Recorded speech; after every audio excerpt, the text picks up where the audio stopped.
여러분 안녕하십니까, 정관용입니다. 지금으로부터 약 2시간 뒤죠. 오후 2시부터 여야 대표회담이 열립니다. 그동안 국회가 정치는 실종되고 각종 현안을 두고 평행선만 달리고 있었는데 오늘 합의의 물꼬를 틀 수 있을지 관심이 모이고 있습니다.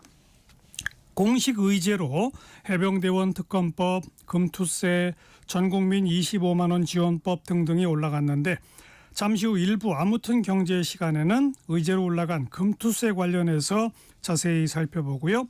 2부 직진본능 직설하고 정치 토크 시간에 여야 대표회담 관련 전반적 내용을 두고 토론 이어가겠습니다. 정관용의 시사본부 9월 1일 일요일 순서 시작합니다.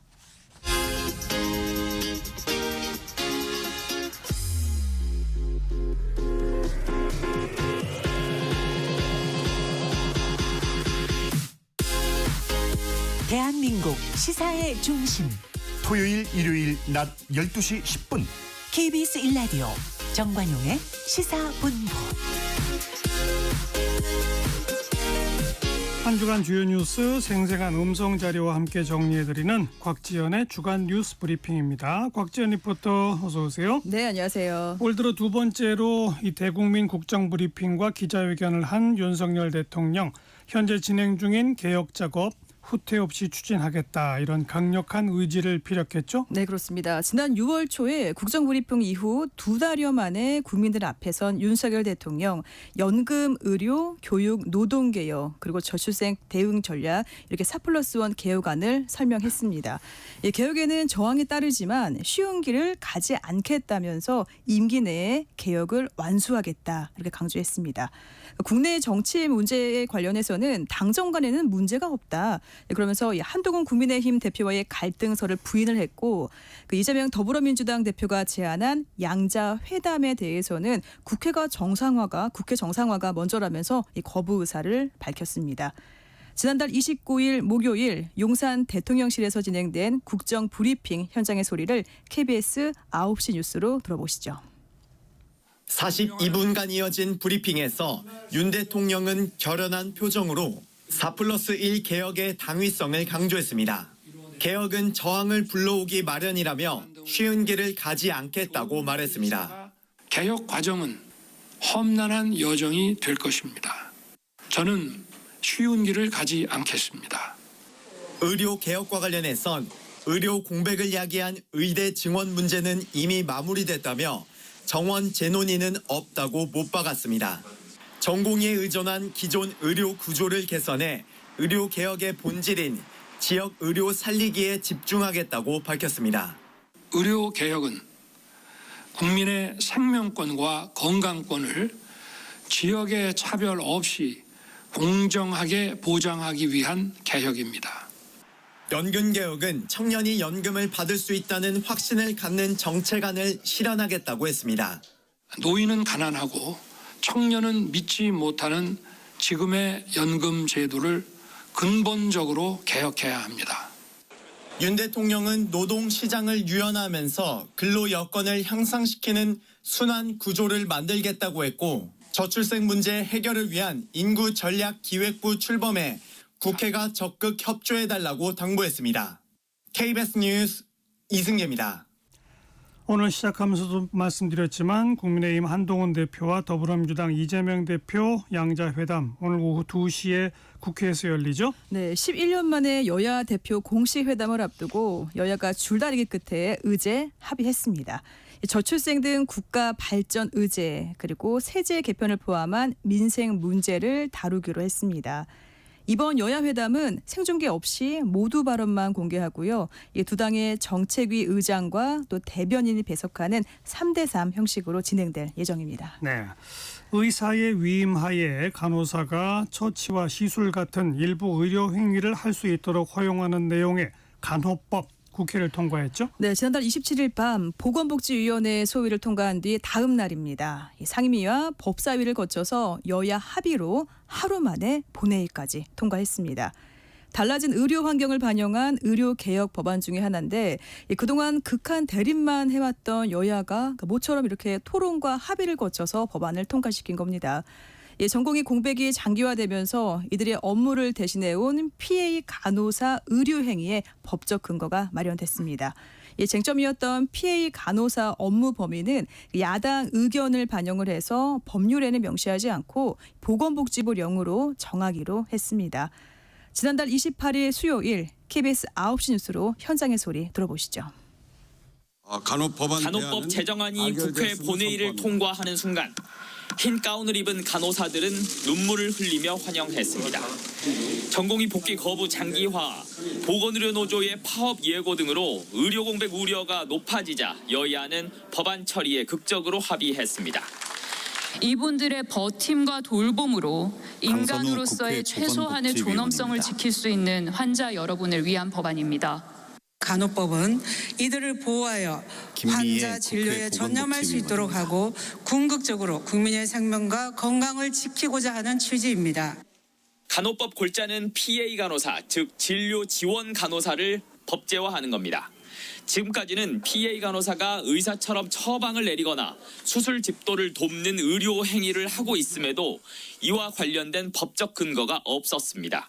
때문에 간호법은 PA 간호사의 업무 범위를 의사의 일반적 지도와 위임에 근거한 업무로 명시하고 구체적 업무의 범위는 보건복지부령으로 정하기로 했습니다. 다만 전문 간호사 자격이 있거나 임상 경력, 교육 과정을 거친 경우에만 PA 간호사직을 수행할 수 있도록 제한해 오남용을 막기로 했습니다. 간호조무사 학력 제한을 어디에 둘 거냐는 점도 논란이었는데 일단 현행 의료법을 유지하되 추후 논의하기로 했습니다. 간호법은 이르면 내년 6월 시행되는데 의료계 직역 간 까다로운 이해관계 조정이 넘어야 할 과제입니다. KBS 뉴스 김진호입니다. 간호법 외에도 일명 구하라법, 또 전세사기 특별법 등을 포함해서 28개 민생법안이 본회의를 통과했어요. 네, 지난달 28일 여야는 본회의를 열어서 28개 민생 법안을 합의 처리했습니다. 지난 5월 말에 개원한 22대 국회에서 여야 합의로 이 민생 법안이 처리된 거는 이번이 처음입니다. 양육 의무를 저버린 부모에 대해서 상속권을 배제하는 이른바 구하라법, 그리고 전세 사기 피해자 인정 범위를 확대하고 또 해당 주택을 피해자에게 공공임대로 최대 20년간 제공하는 내용의 전세 사기 특별법이 대표적입니다. 자세한 소식은 지난 수요일 KBS 9시 뉴스로 들어보겠습니다. 22대 국회 들어 처음으로 여야 합의를 통한 민생 법안 처리란 점에서 의미가 있습니다. 이렇게 민생 법안이 처리될 수 추경호 국민의힘 원내대표 된 것이 늦은 감이 있지만 다행스럽게 생각을 합니다. 앞으로도 합의할 수 있는 사안들은 속도감 있게 처리해 나가는 것이 우리를 뽑아주고 믿는 국민에 대한 도리라고 생각합니다.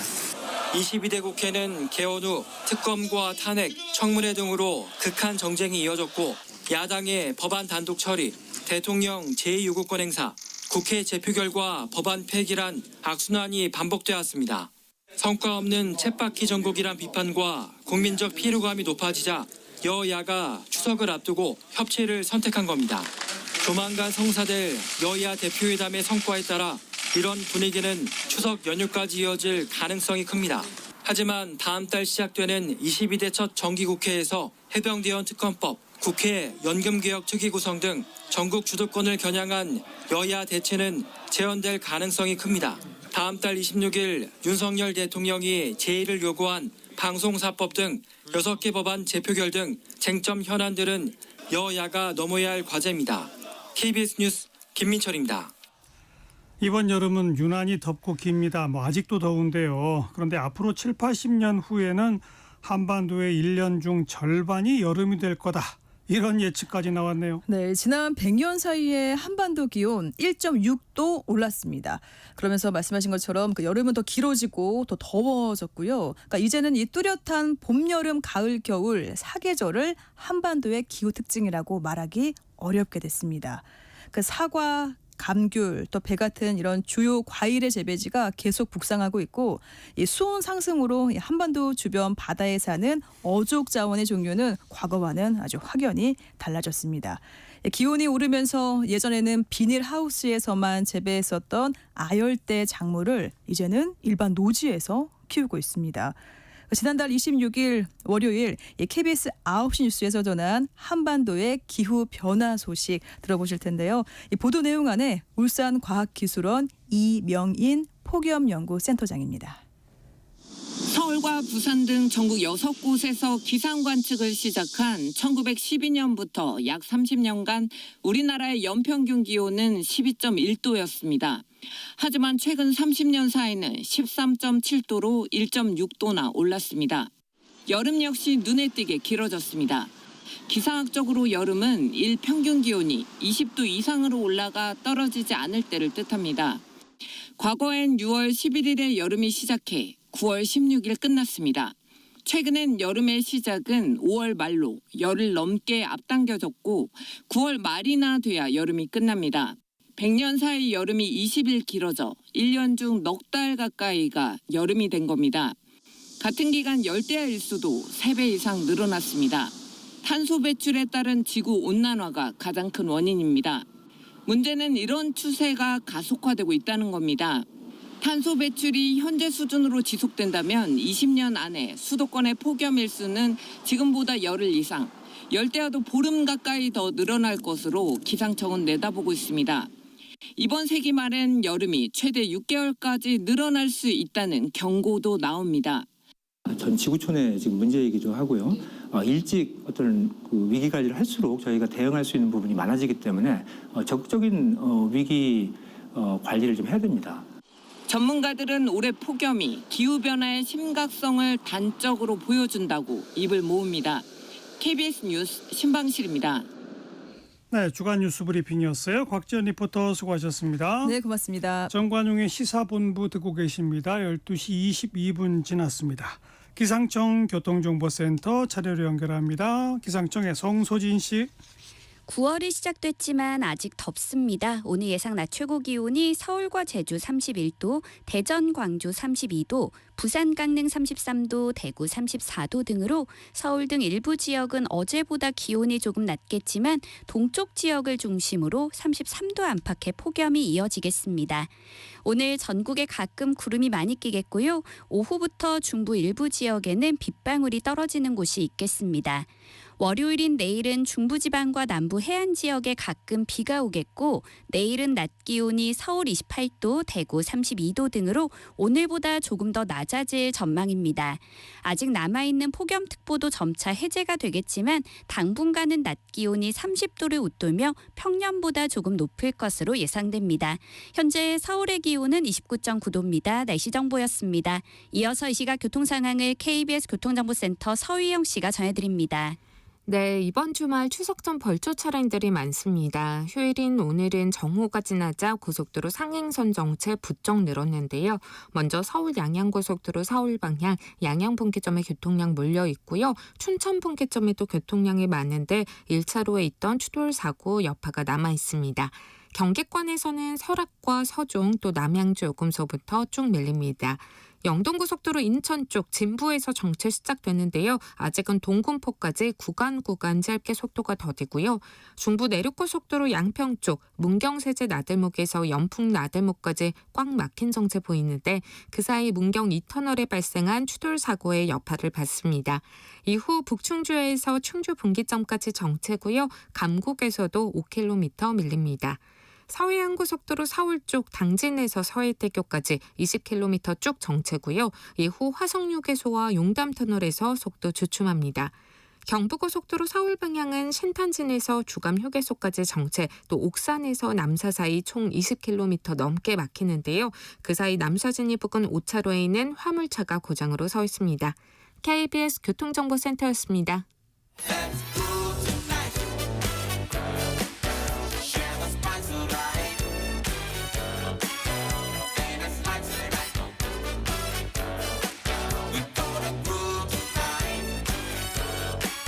MC 정관용.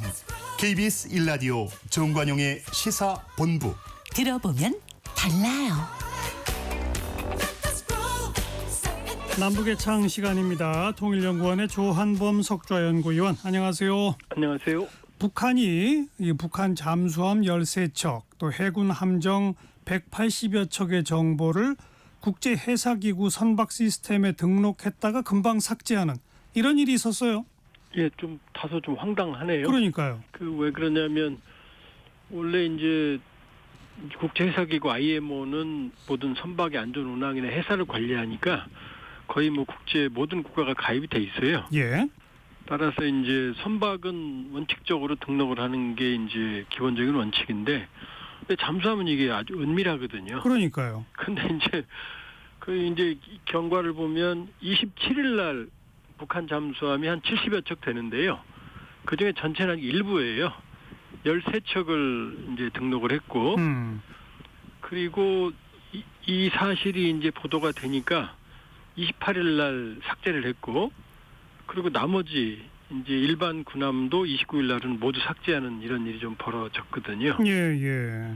그래서 보면 지금 뭐 여러 설이 나와요. 왜 그런지. 근데 중요한 건 27일 날 다음 날인 28일이 북한 해군절이거든요. 해군절. 예. 그래서 지난해는 뭐 김정은 위원장이 그 직접 해군사령부를 찾은 적도 있거든요. 김주에도 간 적이 있고. 예. 그러니까 물론 이제 28일이 청년절이기도 했습니다만은 모종의 이 해군절과 관계된 작업 중에 의도치 않게 했던 게 아닌가. 저는 그렇게 판단하고 있습니다. 실수인가요? 그러니까? 왜냐하면은 70여 척이면은 70여 척을 좀 다 올려야 되는데 그것도 아니었거든요. 예. 그래서 이제 본인들이 올린 게 13척 중에 11척이 상업급이라고 해서 주력 잠수함이 아니에요. 300톤으로 비교적 작은 거거든요. 이제 주력은 한 2,000톤급 내외 로미오급인데 이거 11척과 그다음에 이제 824 함이라고 그래서 일종의 시험용 미사일을 발사하는 시험함 플랫폼 한 척. 예. 그다음에 지난해 9월에 진수시켰던 이제 김군옥 영웅함이라고 하는 본인들은 뭐 전술핵 공격 잠수함이라고 하는 그거 뭐 지난해 9월 진수시켰지만 현재까지 뭐 가동 징후도 없거든요. 그러니까 제가 보기에는 이게 제조 연도를 올리게 돼 있거든요. 예. 근데 이제 주력 잠수함들은 70년대 생산된 게 대부분인데 이번에 올린 그 부호를 보니까 상업급은 2004년에서 2006년까지 이제 건조를 했다 그러고 김근옥함은 뭐 작년에 그 진수시켰으니까 아마 해군절을 앞두고 본인들이 신형 잠수함을 좀 자랑하려는 의도가 있지 않았나. 그랬다가 이제 이게 바로 외국 언론에 노출되니까 바로 삭제한 게 아닌가 좀 싶네요. 네. 다른 나라도 자기네 그 군사 잠수함은 그 해사기구 선박 시스템에 등록 안 하죠? 안 하죠. 뭐 특별하게 뭐 별로 문제가 없거나 알겠습니다. 보안성이 없는 건 모르지만 그건 뭐 기밀을 요하는 게 잠수함인데 할 리가 없죠. 근데 뭐 자랑거리 삼아서일 수도 있으나 실수였을 가능성도 더 많은 것 같네요. 예. 자, 북한의 이 수해 피해 그런데 주로 이제 김정은 위원장 신의주 쪽 가고 그랬는데 사실상은 자강도 지역이 피해가 훨씬 크다. 그런데 김정은 위원장이 거긴 안 갔다 이런 얘기가 나오네요. 이제 우리가 객관적인 그 사실만 놓고 보면요. 김정은 이제 수해가 발생한 건 7월 27일이고요. 대규모. 예. 그리고 28일 날 김정은 위원장이 신의주 의주에 갔거든요. 예. 근데 거기서 특급재해 비상 지역으로 선포한 게 신의주 의주를 포함한 평안북도, 그다음에 이제 그 위에 자강도, 그다음에 백두산이 있는 삼지연 쪽이 양강도거든요. 요 세 지역, 압록강 지역 전부를 특급재해 비상 지역으로 선포했거든요. 근데 이제 간 건 신의주 의주만 갔고 나머지 지역은 뭐 피해 규모나 사실도 공개를 안 했어요. 그런 상황이기 때문에 근데 이제 문제는 신의주 의주는 이게 침수 사실만 보여줬는데 양강도 자강도는 산악 지역입니다. 그러면 산사태가 많았죠. 그렇죠. 수몰이 왜냐하면 2016년 함경북도 무산 쪽 이쪽 사태 때도 이 대규모 수몰이 일어나서 뭐 거의 10,000명대 사망자까지 얘기가 나돌았거든요. 네. 그러니까 자강도 쪽은 아마 대규모 지금 인공위성 사진으로도 이 산사태로 완전히 이 매몰된 지역들이 많이 나오거든요. 예. 그러니까 사망자가 발생했다면 신의주 의주보다 훨씬 더 클 거고 또 하나는 이쪽 인공위성 지도에도 보면은 양강도 자강도로 가는 도로가 모두 끊어져 있어요. 그러니까 접근 자체도 안 되는 거죠. 안타까운 게 참 걱정인 게 여기는 10월이면 벌써 동사자들이 발생하거든요. 네. 추워서. 근데 9월에 뭐 복구도 안 될 텐데 그 많은 인원들 지금 뭐 숙식 자체 복구는 뭐 꿈도 못 꿀 거고요. 절박한 아주 민도적 위기가 발생하고 있다 이렇게 봐야겠죠. 이렇게 광범위한 지역에 엄청난 수해 피해이기 때문에 이번 수해가 김정은 체제에 미치는 파급력이 예상보다 훨씬 더 클 거다 이런 분석이 나오더라고요. 아주 클 것 같아요. 예. 왜냐하면 일단 8월 8일, 9일 또 김 위원장이 또 이제 의주에 가거든요. 예. 그래서 본인 입으로 그런 얘기를 해요. 여기는 비만 오면 저수지가 되는 지역이다. 이 문제를 이번에 고치자 이렇게 말하거든요. 근데 그 얘기는 본인이 알고 있었던 얘기거든요. 근데 여기에 돈을 안 쓰고 8월 4일만 해도 250대 이동식 발사대 뭐 거창하게 인계 인수식하고 돈을 딴 데 썼거든요. 네. 그리고 또 하나는 지금 뭐 민심은 뭐 제가 보기엔 상당히 이반돼 있을 거고요. 왜냐하면 뭐 가족 잃은 사람이 한둘이 아닐 텐데 지금 사망 실종자 보도를 한 명도 보도를 안 하고 있거든요. 또 하나는 이제 북러 관계 최근에 좋아진 것도 북한의 군수 능력인데 이번에 피해를 입은 지역의 자강도가 북한 뭐 군수 공장의 절반 이상이 모여 있다고 해도 과언이 아니거든요. 여기에 대부분 이제 군수 공장들이 갱도화돼 있어요, 지하에. 예. 그러니까 산사태하고 침수에 아주 취약하고요. 그렇죠. 그다음에 여기 빼고도 평안북도에도 내륙 쪽에 이 구성시 같은 경우도 대규모 군수 공장이 있거든요. 여기도 지하 시설인데 여기가 침수했다는 얘기들이 흘러나오거든요. 그러니까 민심 위반은 물론이거니와 북러 관계를 뒷받침해줬던 북한의 군수 공급 능력도 상당한 타격이 클 거다. 예. 그러니까 북한 체제에 아마 전반에 이 영향이 있을 거고 더 큰 문제는 말씀드렸지만 이게 곧 겨울인데 여기가 북한에서 가장 추운 평안북도 양강도 자강도거든요. 그러니까 복구가 되기도 전에 아마 한파가 올 거거든요. 그러니까 이 여파가 일파만파로 갈 가능성이 있죠. 상당히 단기화되겠네요. 예. 참. 자, 그런 가운데 북한이 고가의 말 24마리를 구입했다고요? 이게 뭐 한 마리당 2억 원 넘는 경우도 있다던데 맞아요?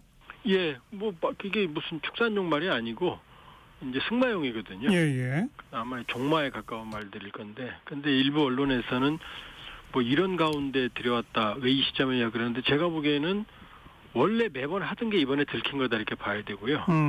그걸 어떻게 할 수 있냐면은 김주애가 최근 한 2달 정도 안 나오다 8월 4일날 잠깐 나오고 또 들어갔거든요. 리설주는 몇 달 안 나왔고요. 그 사이에 원산에 김정은 특각 중에 제일 큰 게 있는데 거기에 이제 4대 요트가 있거든요. 그 중에 한 대 요트는 뭐 움직이는 워터파크라고 할 정도로 4개의 수영 레인도 있고 워터 슬라이드도 있거든요. 예. 근데 이게 계속 운항을 했거든요. 그럼 이거 탈 수 있는 그 사람들은 김실가밖에 없거든요. 네. 그러니까 뭐 이 종마 이 말을 비롯해서 이 모든 상황에서도 북한 김실가의 사치 활동, 그 사치 행각은 뭐 계속 해왔다. 다만 이번에 24마리가 들어온 게 공개됐을 뿐이다 이렇게 봐야죠. 네. 한마디로 말해서 광범위한 수해가 나고 뭐 그런 가운데서도 원산 앞바다에 요트 띄워놓고 논다 이거 아닙니까? 예, 그럼 뭐 다 운행하는 게 다 포착이 됐어요. 참. 자, 최선희 북한 외무상 이 뉴욕에서 열리는 유엔 총회에 참석해서 연설을 할 거다 맞나요? 아직 이제 뭐 일본 언론과 이제 미국 언론이 이제 추측성 보도를 했는데요. 근데 뭐 관계자들이 일부 확인하는 정도인데 개연성은 좀 있어 보이는데 좀 두고 봐야 되고요. 이게 리용호 뭐 숙청된 걸로 알려진 이제 리용호 회상이 2018년에 9월에 한번 했던 게 마지막이거든요. 그러니까 이번에 간다면 뭐 북러 관계, 북중 관계, 최근 김정은 위원장의 신냉전 외교, 그다음에 미국 대선 이후에 대화 가능성 이런 복합적인 목적으로 갈 가능성이 있으니까 6년 만에 이 은둔에서 깨어난 행보를 할지가 지금 이제 관심의 대상이 되는 상황입니다. 미국 대통령 선거가 코앞에 닥쳤는데 대선 앞두고 어떤 메시지를 던질 거라고 봅니까? 일단 뭐 일각에서 뭐 트럼프 전 대통령 당선을 위해서 뭐 한반도의 안보 위기를 조성할 거다, 뭐 실험을 할 거다 이런 얘기 저는 그렇게 안 보고요. 왜냐하면 북한은 우리하고는 이제 전쟁 관계를 선언했고 이번에 트럼프 대통령은 뭐 북한하고 잘 지내겠다 사실상 핵을 용인하는 발언을 했지만 민주당 정강에서도 비핵화가 빠졌거든요. 빠졌죠. 그러니까 북한은 아마 대선 끝나면 미국이 현실적인 접근을 자기들에게 해올 거라고 판단하는 것 같아요. 그러니까 아마 일종의 모종의 대화 가능성을 염두에 둔 행보를 할 가능성도 있죠. 네. 아무튼 뭐 유엔 총회에 북한이 와서 연설하고 이렇게 공개적으로 행보를 하는 거는 좋은 거죠. 나쁜 건 아니죠. 왜냐하면 뭐 지금 미국 민주당 정부, 바이든 정부 4년 동안 그 어떤 접촉도 실무적도 못했거든요. 그러니까요. 일단 만나야 뭐 문제를 풀길 하죠. 알겠습니다. 통일연구원의 조한범 석좌연구위원이었어요. 고맙습니다. 예, 고맙습니다.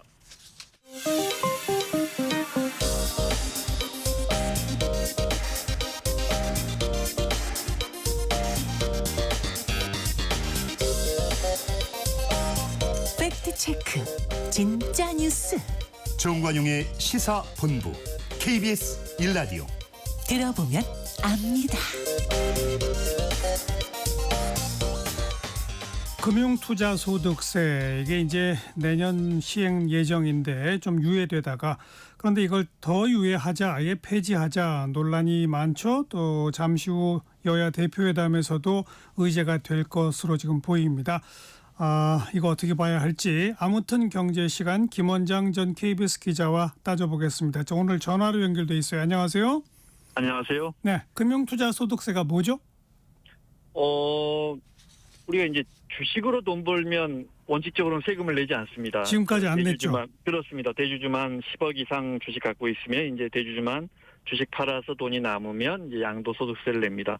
근데 이제 우리가 여야가 합의해서 내년부터는 구체적으로는 이제 주식, 뭐 채권, 펀드, 과생상품, 뭐 이거 하여튼 금융투자로 올린 모든 세금의 20%에서 25%까지는 이제 세금을 내년 1월 1일부터는 매기도록 여야가 합의를 해는 원래는 2020년에 합의할 때는 2023년에 시행하기로 했었습니다. 예. 근데 이제 그때 뭐 이런저런 문제로 유예해서 내년부터 시행하기로 했는데 또 이제 여론이 상당수가 금투세가 지금 시장에 맞는 거냐 하면서 이제 용산이나 국민의힘 쪽에서는 폐지하자, 더 유예하자 이쪽으로 기울고 있습니다. 네.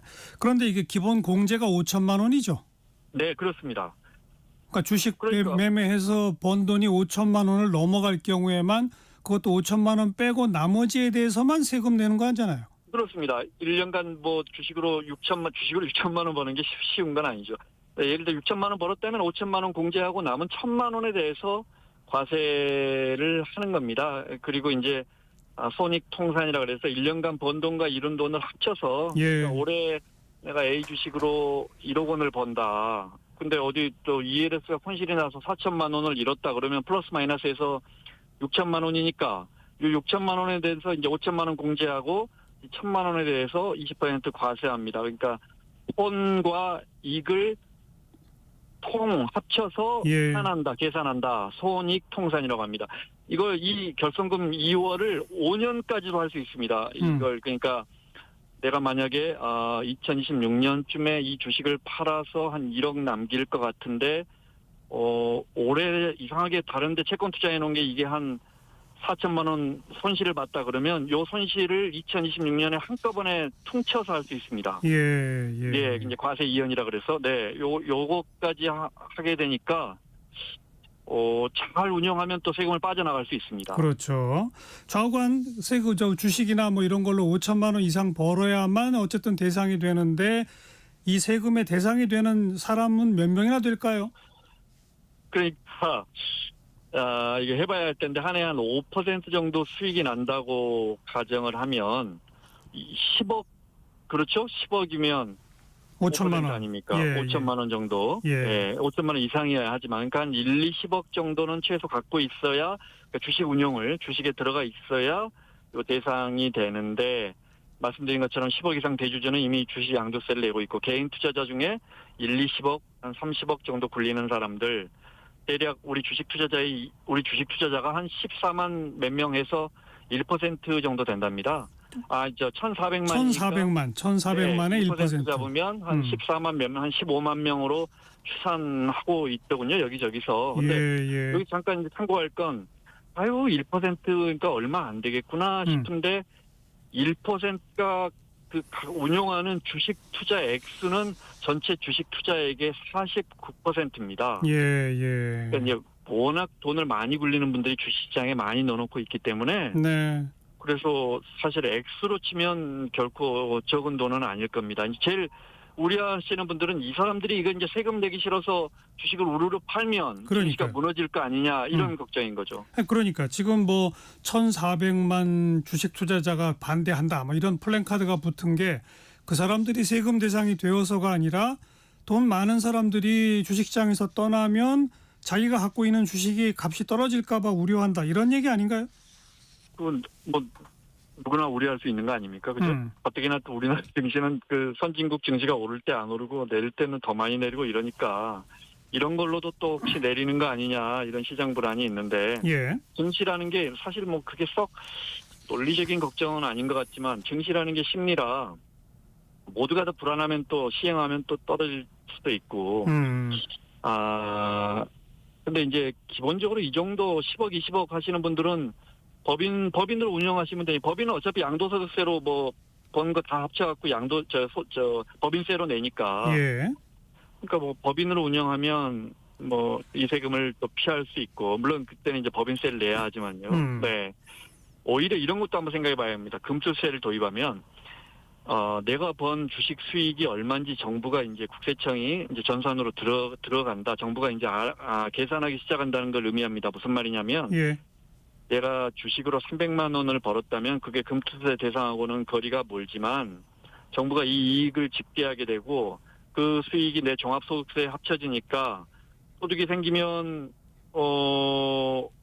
남편 직장 건강보험에서 아내분이 당신 소득이 500만 원 이때 빠져버리잖아요. 분리돼 버리잖아요. 이런 부분들이 이제 많은 부분들 정부가 어디까지 할지를 결정해야 할 겁니다. 쉽게 말해서 금투세로 주가가 떨어질지 안 떨어질지 이 문제를 떠나서 금투세가 도입된단 말은 자 이제 그동안 정부가 모른 척 해줬던 주식 투자로 인한 뭐 채권 투자로 인한 뭐 ELS 투자로 인한 이익금을 정부가 이제 다 체크할 거야 이런 뜻입니다. 예. 근데 이제 체크할 거라는 거지 말씀하신 것처럼 당장 주식으로 300만 원 벌었다고 종합소득에 포함해서 과세하지는 않잖아요. 아직은. 그렇습니다. 네, 이제 이런 것들이 이제 예를 들어 임대소득세가 정상화되는 과정도 이랬거든요. 네. 정부가 이제 소득을 정확하게 신고하게 하고 확정일자 하면서 전세 가해 세입자가 저는 이거 이제 1억 2천에 매월 82만 원에 확정일자 하면 이게 서울시로 들어가고 국세청으로 신고되고 이러면서 정부가 자료를 이제 갖고 있은 다음에 이제 과세를 하는 거거든요. 제도를 정비하는 거거든요. 이제 사실 이제 뭐 이 방향이 맞긴 맞는데 네, 이런 부분도 생각해 봐야 할 것 같습니다. 네. 그런데 지금 이제 주식 양도 차익만 그렇지 은행에 예금하면 예금에 이자 붙잖아요. 네. 이자에 세금 내지 않습니까? 네, 그렇습니다. 그리고 좀 아까 자꾸 이제 ELS를 언급하셨는데 지금도 ELS 투자해서 14.몇% 내죠. 예, 그것도 세금 다 내잖아요. 네네네네. 그러니까 모든 금융소득에 일반적으로 세금이 기본적으로 붙어 있고, 게다가 금융소득을 합쳐서 2천만 원이 넘어가면 또 종합소득세에도 포함이 되잖아요. 1인당 2천만 원. 네. 그러니까요. 그런데 유독 주식 투자에 대해서만 쏙 빠져 있었던 거 아닌가요? 그렇습니다. 선진국은 뭐 당연히 과세를 하고 있고요. 그걸 떠나서 근로소득이나 뭐 사업소득이나 세금을 내죠. 우리가 예를 들어 제가 뭐 미용실 차려서 1년에 5천만 원 번다면 거기 당연히 세금을 내는 거고. 근데 이제 말씀하신 것처럼 주식 투자로 돈을 벌면 내지 않고 그것도 이제 금투세가 도입돼도 5천만 원까지는 기본공제되니까 내지 않으니까. 또 하나 아까 제가 말씀드린 것처럼 실현된 이익에만 과세를 한다. 그러니까 제가 미용실에서 작년에 3천만 원 손실을 보고 올해 7천만 원 수익이 났다. 그러면 국세청에서 작년에 3천만 원 손해 본 거 깎아서 올해 4천만 원만 과세할게요. 이렇게 하지 않지 않습니까? 안 하죠. 근데 이제 주식 투자는 손해 본 것까지 플러스 마이너스해서 과세해 주는 거니까. 게다가 지금 이제 국민의힘이 금투세 폐지하는 게 어떠냐 하니까 민주당이 그럼 이제 기본 공제를 1억까지 올리겠다 이런 거거든요. 맞아요. 이제 오늘 오후에 여야 대표 만나서 이 문제도 논의가 될 것 같은데 그러면 이게 이제 주식으로 한 1억 원까지 벌어도 세금을 내지 않으니까 시장에 미칠 영향이 얼마나 될지 뭐 그런 건 좀 지켜봐야겠습니다. 89년에 타이완이 이걸 도입했을 때는 증시가 많이 출렁였다. 그랬다면서요? 네, 이런 기사가 있더군요. 네, 근데 이제 기본적으로요. 주식은 지금의 가치, 미래의 가치, 그 모든 가치를 현재의 가격에 반영하고 있습니다. 그렇죠. 그러면 이게 주가에 영향을 미친다면 2020년도에 이 법 그 소득세법 개정안이 여야 합의로 통과가 됐을 때 주가가 급락하거나 폭락했어야 되는데 그때 코스피는 사상 최대 수준이었습니다. 그랬죠, 맞아요. 반대로요. 예. 2022년 12월에 한 달 후부터 할 금투세를 유예하자 그랬으면 이게 정말 금투세가 증시에 안 좋다면 그때 주가가 많이 올라야 되는데 코스피가 네 전혀 오르지 않았거든요. 맞아요. 그러니까 이게 뭐 어떻게 될지 지켜봐야겠습니다. 네. 아무튼 지금 이제 대답해 주시는 내용을 보면 평가해 보면 김 원장 기자의 생각으로는 네. 세금의 원칙상 다른 세금과의 형평성 등등으로 봐서는 이걸 시행 안 할 이유가 없다라고 보시는 것 같고 이걸 시행한다고 해서 시장에 큰 충격이 있을 거라는 걱정은 뭐 만에 하나 모르지만 그건 별로 그 역사적인 우리나라의 과정으로 봐서는 별로 큰 걱정 안 해도 될 것 같다 이렇게 판단하시는 것 같아요. 그렇습니다. 그런데 이제 몇 가지는 살펴봐야 합니다. 그런데 그 중에 우리가 지금 논의하고 있는 것 중에 예. 그것이 과세가 되면 그 시장이 위축될 것이다. 예. 그래서 과세를 좀 유예하거나 폐지하자. 예. 근데 과세하면 다 위축됩니다. 미용실 업계에 과세를 하자. 임대 시장에 과세를 하자. 가격이 올라가죠. 위축돼. 반도체 시장에 과세 안 하면 시장이 좋죠. 세금 안 물리면 삼성이 만드는 반도체나 현대차가 만드는 자동차에 과세를 안 하면 시장이 좋죠. 근데 과세하면 시장이 위축되죠. 무엇이든 다 과세하면 위축됩니다. 예. 근데 증시는 위축될 수 있으니까 과세하지 말자. 원칙적으로 그것도 안 된다.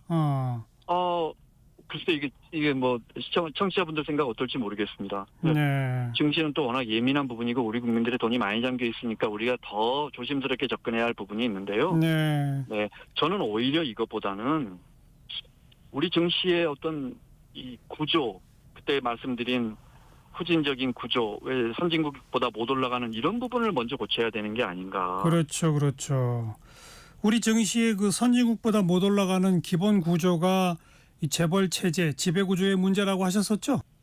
그러니까 이제 여러 가지 문제가 있는데 선진국은 대리자를 세워서 주가를 부양하고 자사주 소각해서 이제 주당 수익 비율을 올리는 식으로 해서 계속 주가를 올리게끔 시스템이 돼 있잖아요. 또 배당도 더 많이 하게 하고. 그렇습니다. 근데 우리는 이제 아무래도 기업을 소유하는 사람이 운영까지 하기 때문에 아무래도 이걸 배분을 누군가 다른 주주들에게 떼주는데 취약하다 보니까 주가를 올릴 필요도 선진국에 비하면 낮고 그때 말씀드린 것처럼 이게 장기적으로 기업에 뭐 좋은지 나쁜지는 우리가 따져봐야 할 문제지만 그래서 지금 주식 투자하는 분들 입장에서는 아니 정부가 이런 거 정치권이 이런 건 고치지 않고 그렇죠.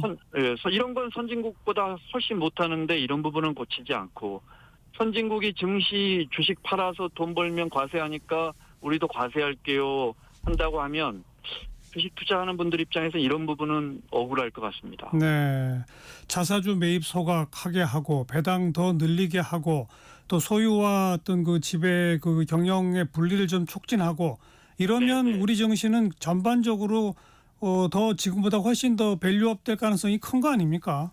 그렇습니다. 사실은 정말 큰 문제들 가지고 정치권이 논의하고 다투고 합의하고 이래야 되는데 그건 정말 너무너무 지단한 문제거든요. 이 문제는 건들 생각도 하지 않고 있고 가장 쉬운 방법 이거 우리만 왜 주식 팔아가지고 돈을 남기는데 땀 흘려 노동한 건 다 세금 내면서 그러니까요. 주식으로 돈 벌면 과세를 안치 해가지고 여야가 그때는 뭐 별 이견도 없이 합의해가지고 시행하기로 했다가 갑자기 어느 순간 근데 이렇게 되면 이렇게 해가지고 또 유예하기로 해서 유예하고 2년 후에 또 유예하기로 하고 이제 내년 시행인데 또 이제 와서는 이거 하면 주가가 많이 내릴 것 같아 이런 걱정이 커지니까 온통 이걸로 가지고 지금 찬성론자와 반대론자가 다투고 있는데 본말이 정말 많이 전도된 게 아닌가 싶습니다. 이 금융투자소득세를 도입하기로 하면서 증권거래세는 낮춰서 아예 없애겠다 이러지 않았나요?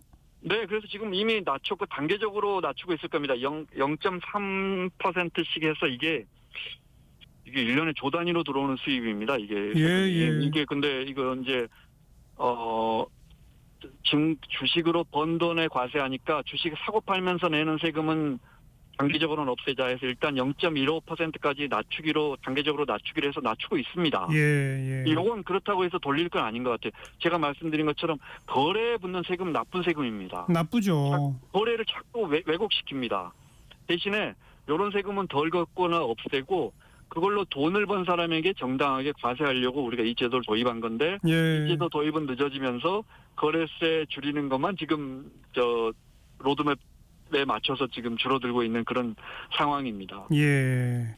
사실 따지고 보면 뭐 몇천만 원 주식 투자해서 샀다 팔았다 하는 분들은 거래세 낮추고 아예 없애는 게 더 환영해야 할 일 아니에요?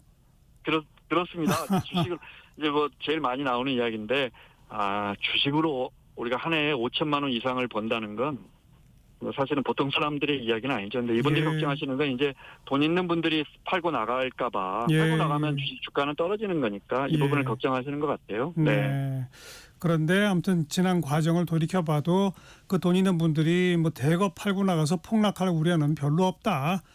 이렇게 좀 판단이 되는데 근데 오늘 여야 대표 회담에서는 어떤 결론이 날지 잘 모르겠어요.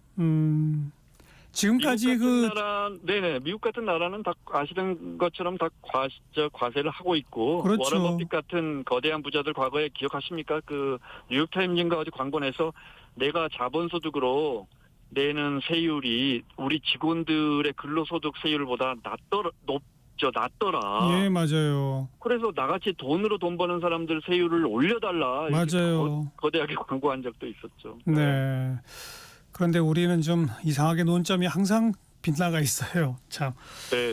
이게 자꾸 이것도 정치와 이념화 이데올로기화 되고 있습니다. 이 논쟁도. 네. 여기까지 김원장 전 KBS 기자였어요. 고맙습니다. 고맙습니다. 네. 자, 1부 마치겠습니다. 가을이 빨리 오기를 좀 기대하면서 양희은의 가을 편지 같이 듣고요. 1시에 다시 옵니다.